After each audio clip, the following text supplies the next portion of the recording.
அனைத்து ஊடகங்களுக்கும் பத்திரிகைகளுக்கும் வணக்கம்.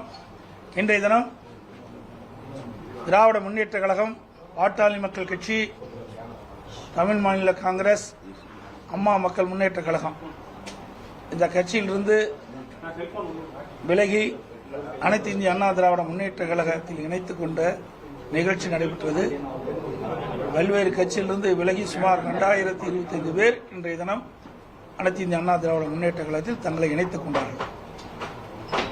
சொல்லுங்க சார். மீனவர்கள் 32 பேர் கைது செய்வதை கண்டித்து அங்க ராமேஸ்வரத்தில் 5வது நாளா இன்னைக்கு தீக்குளிக்கும் போராட்டத்தில் ஈடுபட்டிருக்காங்க. தொடர்ந்து மீனவர்களை கைது பண்ற சூழல் இருக்கு. தமிழக அரசு இதுவரை எந்த நடவடிக்கை எடுக்கல அப்படின்னு அவங்க மத்திய மாநில அரசை கண்டித்து போராட்டத்தில் ஈடுபட்டுருக்காங்க. அதை எப்படி பாக்குறீங்க? அதுக்கு என்னதான் தீர்வு? அதாவது இது மீனவர்களை அவ்வப்போது இலங்கை கடற்படை கைது செய்வது கண்டிக்கத்தக்கது. நம்முடைய மீனவர்கள் நம்முடைய எல்லைக்கு உட்பட்டுதான் அவர்கள் மீன்பிடி தொழில் செய்து கொண்டிருக்கிறார்கள். எல்லை அவளுக்கு கடலிலே எந்த எல்லை என்று தெரியாது. அதற்கு ஒரு எல்லை கோடும் கிடையாது, கடல். அதில் நம்முடைய மீனவர்கள் ஒரு சிலர் தெரியாம அந்த எல்லைக்குள்ள போனாலும் அதை அவர் வான் பண்ணி அனுப்புவாங்க. ஏன்னா அந்த கடல்ல தண்ணி, அதுக்குள்ள மீனவர்கள் சாதாரண குடும்பத்தை பிறந்தவர்கள் மீனவர்கள், அவர்களுக்கு எந்தெந்த எல்லை அளவு தெரியாது. அதனாலதான் இந்த பிரச்சனை வருது. இதை இந்திய அரசாங்கம், இலங்கை அரசாங்கமும் இரண்டும் இதுக்கு ஒரு தீர்வு காணுவதற்கு நடவடிக்கை எடுக்க வேண்டும். இதை சும்மா ஒரு 5 அடி 10 அடி போனால் உடனே அவருடைய படகை பறிமுதல் செய்யறது, அவர்கள் மீது தாக்குதல் நடத்துவது, அவர்கள் பிடித்த மீன்கள்லாம் அள்ளி செல்வது, அவருடைய உடைமைகளை பறித்து செல்வது, இதெல்லாம் ஏற்றுக்கொள்ள முடியாது. ஏன்னா அவருடைய தொழில், அதை நம்பித்தான் குடும்பம் இருக்குது. இதையெல்லாம் மத்திய அரசாங்கம், மாநில அரசாங்கம் உணர்ந்து இந்த கைது செய்யப்பட்ட மீனவர்கள் விடுதலை செய்வதற்குண்டான நடவடிக்கையை மத்திய மாநில அரசு எடுக்க வேண்டும். இது தொடர்ந்து இலங்கை கடற்படை திட்டமிட்டு நம்முடைய மீனவர்களை கைது செய்து துன்புறுத்துவது எந்த வகையிலும் ஏற்றுக்கொள்ளப்பட மாட்டாது. குறிப்பா இந்த கச்சத்தீவை மீட்பு விவகாரத்தில் இப்ப மத்திய மாநில அரசும் வார்த்தை போர்ல ஈடுபட்டு இருக்காங்க. இந்த கச்சத்தீவை மீட்கிறதுக்கு வாய்ப்பு இருக்கா? என்னதான் நடவடிக்கை எடுக்கணும்? இப்ப நாடாளுமன்றத்தில் என்ன மாதிரியான? எங்க நாடாளுமன்றத்தில் ஆள் இல்லையே. நீ கேட்கிற கேள்வி அவிட்டு தான் கேட்கல. திமுகவினரே என்ன மாதிரி? அதாவது அனைத்து இந்திய அண்ணா திராவிட முன்னேற்ற கழகத்தை பொறுத்த வரைக்கும் மீனவர்களை காக்க வேண்டும். அதற்காக பல்வேறு திட்டங்களை கொண்டாந்து நிறைவேற்றிட்டோம். மீன்பிடி துறைமுகம் நிறைய கொடுத்தோம், மீன் இறகு தளத்தை அமைச்சோம், ஆழ்கடல் மீன் பிடிக்கிறதுக்குலாம் போட்டுக்கெல்லாம் மானியம் கொடுத்தோம். இப்படி பல சொன்னோம். அதுல இலங்கையில பிடித்து போன அந்த படகுகள்லாம் ரிப்பேர் பண்றதுக்கு இழப்புகள்லாம் கொடுத்தோம். இதெல்லாம் அதிமுக ஆட்சியில தொடர்ந்து மீனவர்களை காப்பாற்றப்பட்டது. ஆகவே இன்றைக்கு அந்த கச்சத்தீவை யார் தார விவாதத்தை கொடுத்தது என்று எல்லாத்துக்கும் தெரியும். நீங்களும் ஊடகத்திலையும் போட மாட்டீங்க, எடிட் பண்ணிருக்கீங்க. நான் சொன்னாலும் எடிட் பண்ணிருக்கீங்க. யாரும் உங்களுக்கு தெரியும். அதுல போய் கேள்வி கேளுங்க. அவையில அதை கேள்வியே கேட்க மாட்டேங்கிறீங்களே. இந்த மீனவர்கள் பாதிப்பு உள்ளாவதற்கு யார் காரணம்? யாருடைய ஆட்சியில இந்த கச்சத்தீவை தாரை வார்க்கப்பட்டது? இலங்கை அரசு. அதை முதல் நீங்க பகிரங்கப்படுத்துங்க. எதுக்கே விவாதம் மாட வைக்கிறீங்க? அதிமுக இரும்பும் விவாதம் மாட வைக்கிறீங்க. ஆனா இப்படிப்பட்ட சம்பவம் தொடர்கதையா இருக்குது. இதற்கு முற்றுப்புள்ளி வைக்கின்ற அளவுக்கு ஒரு விவாதம் மேடை வச்சு இன்னைக்கு மத்திய மாநில அரசு என்ன நடவடிக்கை எடுக்கணும், ஒரு ஆக்கப்பூர்வமான கருத்துக்களை வெளியிடலாம். ஒன்றும் தவறு இல்லை. ராணிப்பேட்டை மாவட்டத்தில் திமுக பிரமுகரும் தொழிலதிபரும் ஒப்பந்த பணிக்காக 20% 18% கமிஷன் பேரம் பேசுகிறார். ஆடியோ வெளியே இருக்கு. இது எப்படி பாக்குறீங்க? தரமான பணிகளை செய்ய முடியுமா இந்த மாதிரி கமிஷன் அடிப்படையில்? என்ன மாவட்டத்தில்? ராணிப்பேட்டை. நீங்க ஒரு மாவட்டத்தான் சொன்னீங்க. தமிழ்நாட்டில் இருக்கிற 38 சென்னை உட்பட 38 மாவட்டத்திலையும் இது சர்வசாதாரணமா நடக்குது. திமுகவுடைய லட்சியமே கமிஷன், கலெக்ஷன், கரப்ஷன். இதுதான் தாரக மந்திரம். இது எல்லா மாவட்டத்திலும் நடக்குது. ஒரு மாவட்டத்தில் சொல்லாதீங்க. ஒரு மாவட்டத்தில் வெளியில் வந்துருக்குது, மீன் மாவட்டத்தில் அங்கங்க இருக்குது. அது மட்டும் இல்ல, தருமபுரியில் திமுக மாவட்ட செயலாளர் அவர் ஆடியோவில் பேசிய அந்த பேச்சுக்கள் எல்லாம் வெளியில் வந்தது. அதில் என்ன சொல்றாரு? மாவட்ட நிர்வாகத்தை ஆளுகின்ற அந்த மாவட்ட ஆட்சித்தலைவர் மிரட்டுறார். சட்ட ஒழுங்கை காக்கக்கூடிய மாவட்டத்தில் சட்ட ஒழுங்கை காக்கக்கூடிய மாவட்ட காவல்துறை கண்காணிப்பாளர் மிரட்டுறார். நான் சொல்வது கட்டுப்பட்டு இருந்தால் இங்கே இருக்க முடியும், இல்லாவிட்டால் இங்க இருக்க முடியாது என்று மிரட்டுறாரு.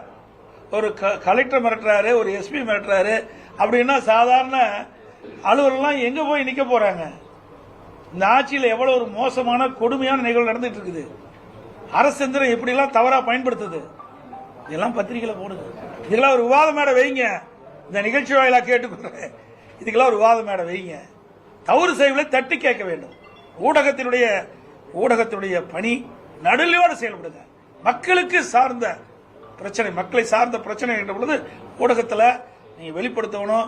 விவாத மேடையில் இதை வச்சு விவாதிங்க. எங்களை பத்தி விவாதிக்கல, விட்டுருங்க. இனிமேல் என்னதான் விவாதிச்சு என்ன பிரயோஜனம்? எப்ப பார்த்தாலும் 8 வருஷமா என்னை பத்தி தான் விவாதிக்கிறீங்க. நான் எப்போ முதலமைச்சர் ஆனோம் அன்றையிலிருந்து இன்றைக்கு வரைக்கும் எடப்பாடி பழனிசாமி பத்தி தான் விமர்சனம் செஞ்சுட்டு இருக்கிறீங்க. அதிமுக கட்சி பத்தி தான் விமர்சனம் செய்யறீங்க. திமுக இவ்வளவு அக்குறு நடக்குது, எவ்வளவு அநியாயம் நடக்குது, இதையெல்லாம் ஊடகம் வெளிச்சத்துக்கு கொண்டு வர ஏன் மறுக்கிறீங்க? 2026 தேர்தலில் பாஜகவோடு கூட்டணி சேர்றதுக்கு அதிமுக பேச்சுவார்த்தையில் ஈடுபடுறதா ஒரு தகவல், ஒரு செய்தி. நான் தான் நேரத்தே சொல்லிட்டேன். அதிமுக திராவிட முன்னேற்ற கழகத்தை வீழ்த்துவதற்கு தயாராக இருக்குது. எங்களுக்கு ஒரே எதிரி திமுக தான். மற்ற எந்த கட்சி எங்களுக்கு எதிரி கிடையாது. புரியுதா? திமுக வீழ்த்த வேண்டும், அதுதான் எங்களுடைய குறிக்கோள். ஓட்டுகள் சிதறாம, அந்த சிதறுகின்ற ஓட்டுகள் ஒருங்கிணைந்து திமுக வீழ்த்துவதுதான், மக்கள் விரோத ஆட்சி வீழ்த்துவதுதான் அதிமுக தலையாய கடமை. அதுதான் நாங்கள் வருகிற 2026 நடக்கும். பாஜக கீஜக 6 மாசம் கழிச்சு கேளுங்க. அதாவது எல்லாமே யூகத்தின் அடிப்படையில் கேட்கிற கேள்வி. இதுக்கு என்ன பதில் சொல்ல முடியும்? நாங்க தான் சொல்லிட்டோமே, யாரெல்லாம் அங்க இருக்கிறாங்க, யாரெல்லாம் இங்க இருக்கிறாங்க, எல்லாம் 6 மாசத்துக்கு முன்னாடி சொல்லப்படும். இது ஒன்றும் மறைச்சிட்டுலாம் செய்ய முடியாது. வெட்ட வெளிச்சமா செய்யப்படும், செயல்படுத்தப்படும். இதுல எந்த மாற்று கருத்து கிடையாது. தற்போது இதுதான் நிலை. இன்னும் 1 வருஷம் இருக்குதுங்க தேர்தலுக்கு. சீமான் விவகாரத்துல தமிழக காவல்துறை நடந்துகிட்ட விதம், அதே போன்று இந்த சீமான் இந்த விவகாரத்துல எப்படி பாக்குறீங்க? இதெல்லாம் தனிப்பட்டவருடைய நபருடைய கருத்து. இதெல்லாம் வீட்டுல போய் அதாவது தனிப்பட்ட நபருடைய பிரச்சனை. இது பொது வழியெல்லாம் அவரே சொல்லிட்டாரு, எவ்வளவு அசிங்கப்படுத்துறான்னு சொல்றாருல. இதெல்லாம் நீங்களும் கேட்டு அசிங்கப்படுத்துறீங்க. இல்ல, அவர் வீட்டுல நானும் ஒரு கட்சியில் பொருள் இருக்கிறேன், அவர் ஒரு கட்சியில் இருக்காரு. தவறான கருத்து எல்லாம் வேண்டாம். இதெல்லாம் ஒரு இது கேட்கிற கேள்வி கேட்க மாட்டேங்கிறீங்க. எந்தெந்த கேள்வி முக்கியமோ, நாட்டு மக்களுக்கு எது முக்கியமோ அதெல்லாம் கேட்க மாட்டேங்கிறீங்க. தேவையில்லாத கேள்வி எழுப்பி அது ஒரு உங்களுக்கு விறுவிறுப்பான செய்தி வேணும் எங்க மூலமா, நாங்க தான் கிடைச்சோமா? தாக்கல் செய்ய போறாங்க. உங்க கோரிக்கை ஏதாச்சும் வைக்கிறீங்களா தமிழக அரசுக்கு? என்ன, நாங்க தான் நிறைய கோரிக்கை வச்சுட்டு தான் இருக்கிறோம். என்ன செய்யறாங்க? இந்த ஆட்சியில் என்ன செஞ்சிருக்கிறாங்க? இங்க இருக்கிற ஊடக நண்பர்கள், பத்திரிகை நண்பர்கள் அனைவருக்கும் தெரியும். சேலம் மாவட்டம் அதிமுக ஆட்சியில் எத்தனை திட்டத்தை கொண்டாங்க சொல்லுங்க பார்க்கலாம். கொண்டு வந்த திட்டத்தை கூட முழுமை நிறைவேற்றலையே. இங்க புறவழிச்சாலை அமைக்கிறதுக்காக நாங்கள் நடவடிக்கை எடுத்தேன். ஏன்னா இன்னைக்கு ஆத்தூர் நகரம் வளர்ந்து வருகின்ற நகரம். அந்த நகரத்துக்குள்ள வாகனங்கள் செல்கின்ற பொழுது விபத்துக்குள்ளாகுது, போக்குவரத்து நெரிசல் ஏற்படுது. இதனால் மக்கள் பாதிக்கப்படுறாங்க. அதை கருத்தா புறவழிச்சாலை கொண்டு வரதுக்காக நாங்கள் திட்டம் தீட்டி எல்லா வேலையும் பண்ணோம். அதை நிறைவேற்றினாங்களா? எவ்வளவு திட்டம். அதே மாதிரி இங்க இருக்கிற நதி வெஸ்ட் நதியில இங்க ஆத்தூர்ல இருக்கிற அந்த அசுத்த நீர்லாம் போய் கலக்குது.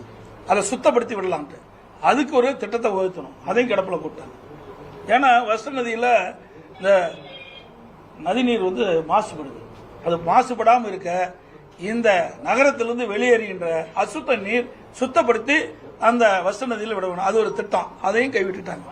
இப்படி பல திட்டங்கள் அதிமுக ஆட்சியில் கொண்டு வந்த திட்டம்லாம் நிறுத்திட்டாங்க. சேலம் மாவட்டத்தில் நிறைய திட்டங்கள் நாங்கள் கொண்டாந்து நிறைவேற்றிக்கிறோம்.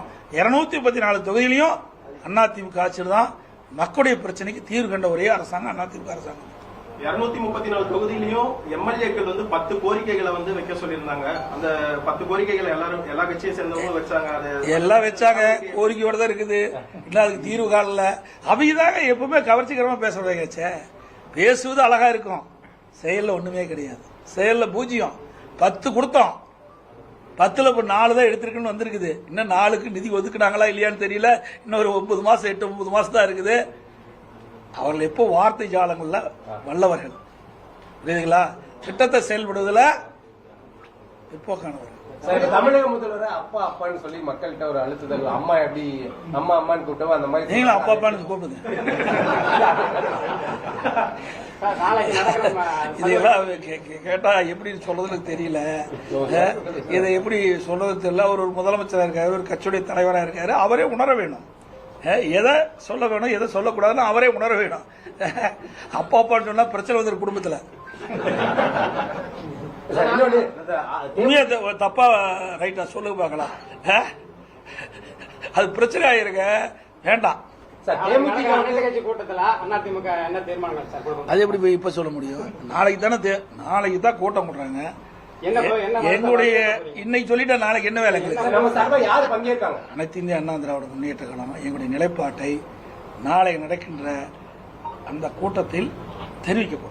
தேமுதிகவுக்கு கடந்த கூட்டணி எப்ப ராஜ்யசபா அதெல்லாம் உரிய நேரத்தில், அதாவது இந்த கூட்டணி கீட்டணி இதெல்லாம் விட்டுருங்க. நீங்க தேவையில்லாத கேள்வியெல்லாம் கேட்க வேண்டாம், புரியுதா? அது யார் சொன்னா? நாங்க தான் சொன்னோமா? சொல்லுங்க பார்க்கலாம். நாங்க தான் சொன்னோமா? யாரும் சொல்ற கேள்வி எங்களை கேட்காதீங்க சார். நாங்க ஏதாவது வெளிப்பட்டணுமா? தேர்தல் அறிக்கை வந்ததில்ல, நாடாளுமன்ற தேர்தல் வந்ததில்ல. தேர்தல் என்ன வெளியிட்டோம்? படிச்சு பாருங்க. அப்படிதான் நடந்துக்கும். தமிழகத்துக்கான ஜிஎஸ்டி விடுவிக்காம இருக்காங்க எதிர்கட்சி தலைவர். ஜிஎஸ்டியா? தமிழகத்துக்கான அது வீதான சொல்றாங்க. நமக்கு எப்படி தெரியும்? அரசாங்கத்திற்கு தான் தெரியும், அரசாங்க நடத்துறதுக்கு தான் தெரியும். ரெண்டாவது, நமக்கு கிடைக்க வேண்டிய நிதி கிடைக்கலன்னா அதுக்கு அழுத்தம் கொடுக்குற இடம் பாராளுமன்றம். எப்ப பார்த்தாலும் 39 இடத்துல ஜெயிச்சிட்டு 39 ஜெயிச்சு என்ன பிரயோஜனம்? பூஜ்ஜியமால இருக்குது. நான் தான் அடிக்கடி சொல்லிட்டு இருக்கிறேன். இதே அனைத்து இந்திய அண்ணா திராவிட முன்னேற்ற கழகம் 2014 நாங்க ஜெயிச்சோம், புரியுதுங்களா? 37 நாடாளுமன்ற நாங்க ஜெயிச்சோம். காவிரி நதிநீர் பிரச்சனை வந்தது. உச்சநீதிமன்றம் அளித்த தீர்ப்பை நடைமுறைப்படுத்த அன்றைய மத்திய அரசு நடைமுறைப்படுத்த காலதாமம் செஞ்சது. அதை உடனடியாக நிறைவேற்ற வேண்டும் என்று 22 நாட்கள் நாடாளுமன்றம் ஒத்திவைக்கின்ற அளவுக்கு அழுத்தம் கொடுத்தோம். அப்படி எந்த அழுத்தத்தையும் கொடுக்குறாங்களா? வெளிநடப்பு பண்ணா கொடுத்துருவாங்க. ஏங்க அழுத்தம் கொடுக்கல, நாடாளுமன்றத்தை ஒத்தி வச்சோம்ல, கூட்டணியில் இருந்தாங்க. இப்போ இவர்கள் அப்படியே அடிக்கிற மாதிரி அடிக்க வேணும். பாசாங்கம் பண்றது இவருடைய வேலை. பயம். ஏன்னா இங்க ஏதாவது அதை எதையும் என்ன இங்க ரைடு விட்டுருவாங்களே, அந்த பயம். மக்களுடைய பிரச்சனை எங்க பேசணும்? நிதி வேணும்னா நாடாளுமன்றத்தில் பேசணும். நீட் தேர்வு நாடாளுமன்றத்தில் பேசணும். நாடாளுமன்றத்தில் பேசணும். அப்பதான் அங்க தீர்வு கிடைக்கும். அதை விட்டுட்டு இங்க மக்களை ஏமாற்றுவதற்காக ஒரு நாடகத்தை அரங்கேற்றுவார். ஏதோ மத்திய அரசு எதுக்குற மாதிரி. மத்திய அரசு எந்த காலத்திலும் எதுக்க மாட்டாங்க. அவ்வளவு ஊழல் பண்ணி வச்சிருக்கிறாங்க. சார், உங்களுடைய தேர்தல் அந்த பரப்புரை, இன்னொன்னு இந்த சுற்றுப்பயணம் விவரம், இப்ப நீங்க ஊரா போயிட்டு மக்களை சந்திக்கிற திட்டம் எப்ப தொடங்க போறீங்க? அது உங்களுக்கு தொடங்கும் போது உங்களுக்கு தெரியப்படும். ஏன்னா இப்ப வந்து பட்ஜெட் கூட்டம் அறிவிச்சிட்டாங்க. அடுத்து மானிய கோரிக்கை நடக்கும். இதெல்லாம் முடிஞ்ச பிறகு உரிய முறையில் தலைமை கழகம் வெளியிடும். அனைத்து ஊடகங்களுக்கும் பத்திரிகைகளுக்கும் நன்றி, வணக்கம்.